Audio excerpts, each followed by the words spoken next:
Bago ang COVID-19 pandemic, lampas 3,300 ang operating company sa Subic. Subalit dahil sa nagsangasangang problema dala ng pandemya, pansamantala munang tigil operasyon ang higit 200 kumpanya. Ayon sa tala ng Subic Bay Metropolitan Authority o SBMA, 83 kumpanya na ang naghain ng kanilang non-renewal o pre-termination contracts.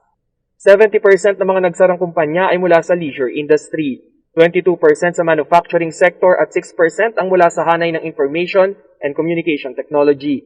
Sa kabuuan, 8,129 na empleyado na ang apektado ng naturang economic slowdown.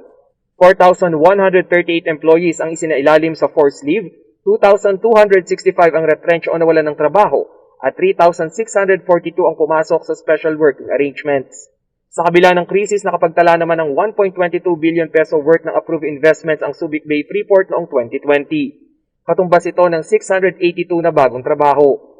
Samantala, unti-unti namang binubuksan ng SBMA ang turismo sa publiko. Subalit patuloy pa rin ang pagpapatupad ng strict health at safety protocol sa mga establishmento. Para sa mga turistang mananatili ng isang araw, kailangan magpresenta ng health at travel documents. Kung nais namang manatili ng lampas sa 2 gabi, kailangan magpresenta ng negative swab test result. Rainiel Pawid, CLTV News.